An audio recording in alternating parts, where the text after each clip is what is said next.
her name is never given. She stood on a tower rooftop in a dying city, and with one motion, she ended the ambition of a man who thought he was untouchable. Then, Scripture moved on. For 3,000 years, so did everyone else. This happened in the hill country near Shechem, in the days when Israel had no king, and every strong man carved out his own kingdom by the sword. The book of Judges records what she did in a single verse, tucked between the fall of a city and the death of a tyrant. Most readers walk past it without a second glance. 12 words, and then the text moves on as if nothing extraordinary had happened at all. His name was Abimelech. He was the son of Gideon, though not through Gideon's wife. Gideon had many sons by many wives, and one more by a servant woman from Shechem. And that son's name meant "My father is king." Even the name told you something wasn't right. Gideon himself had refused a crown. He told Israel plainly that the Lord alone would rule over them. "The Lord shall rule over you. I will not, and my son after me will not." But his son wanted the throne his father had turned down, and he was not willing to wait for anyone to offer it. What kind of man builds a throne on the graves of his own family? Abimelech went to his mother's brothers in Shechem and asked them a question shaped like a threat. Would it be better for 70 sons of Gideon to rule over them, or for one man to rule alone? The men of Shechem gave him silver out of the temple treasury of their God, and he used it to hire reckless men who followed him for pay, not conviction. Then he traveled to his father's house in Ophrah and killed 69 of his brothers on a single stone. One escaped. His name was Jotham, and he climbed a mountain above the city and told the men of Shechem a story about trees searching for a king. The olive tree refused. The fig tree refused. The vine refused. Only the worthless bramble accepted the crown the good trees had turned down. And the bramble warned that if the offer wasn't sincere, fire would come out from it and consume them all. Nobody listened. Nobody ever does until the fire actually comes. For 3 years, Abimelech ruled over Shechem, calling himself king, though Israel had no throne to give him. Then the very men who had crowned him turned against him, the way violence tends to circle back on the one who started it. A new rival rose up inside the city. The people grew restless under Abimelech's hand.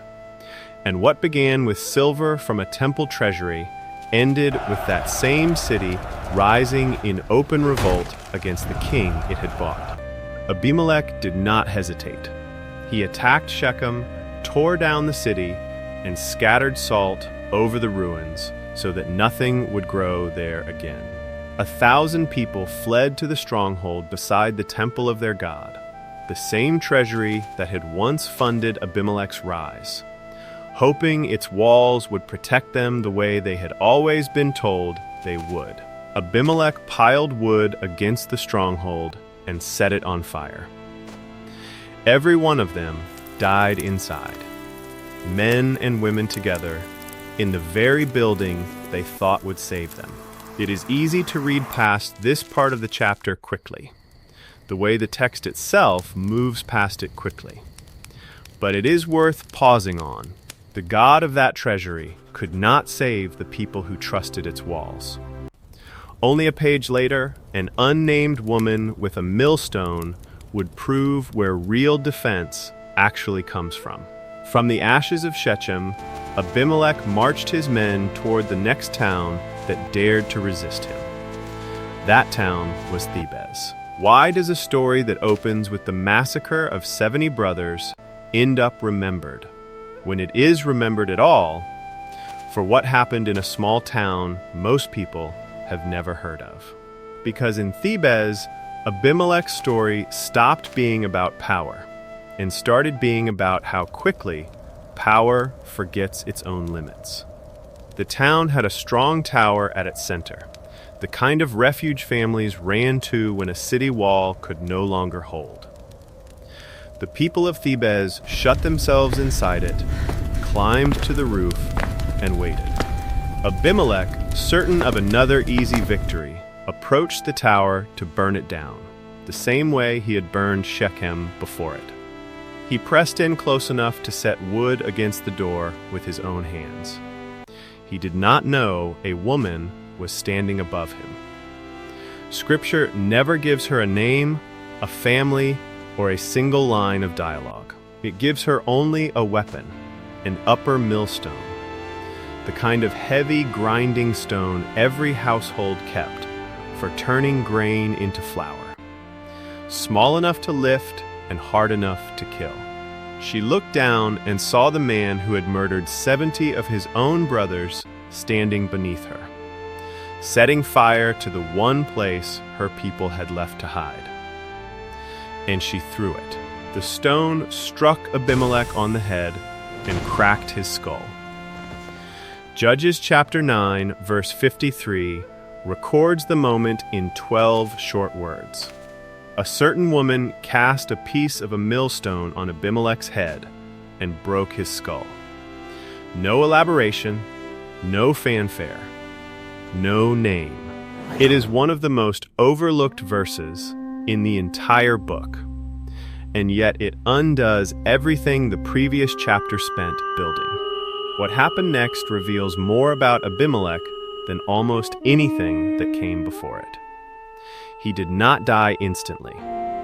He was dying, and he knew it, and the last thing on his mind was not his murdered brothers, not the burning city behind him, not the crown he had bought with silver and blood. It was his reputation. He called quickly to the young man who carried his armor and told him to draw his sword and run him through, so that it would never be said a woman had killed Abimelech. The young man obeyed. Abimelech died by his own armor-bearer's blade. But everyone who ever read the account for the next 3,000 years would know the truth anyway.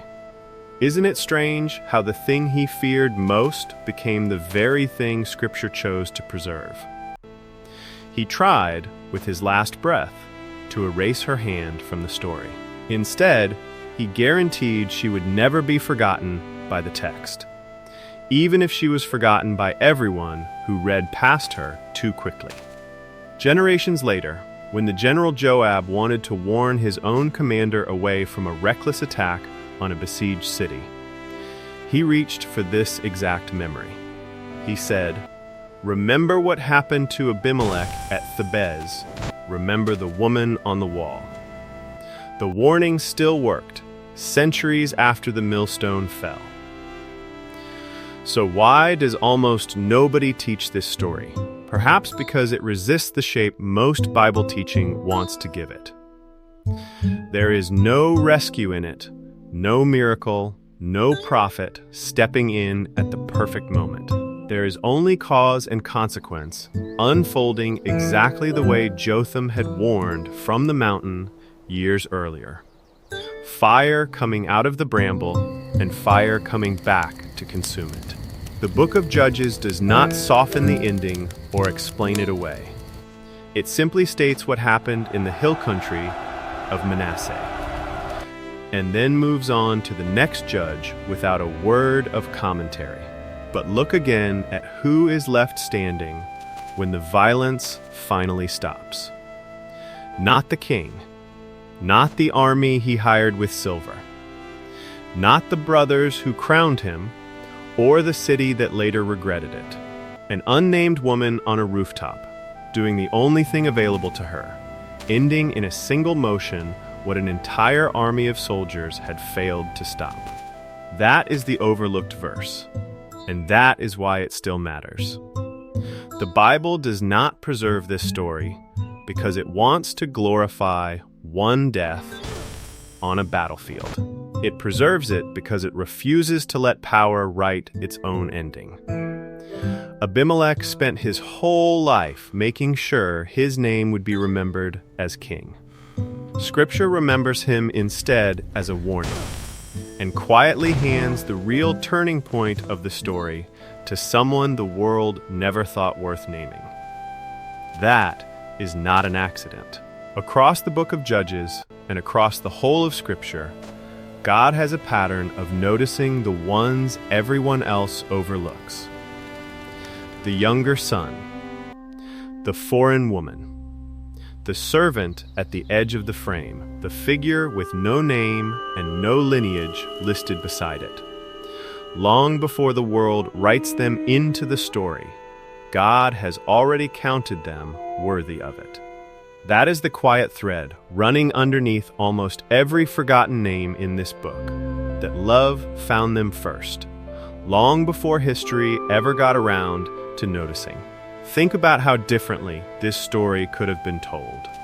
A scribe writing to flatter kings might have left her out entirely, credited the armor-bearer, and let Abimelech's version of events stand as history. That is, after all, exactly what Abimelech begged for with his dying breath.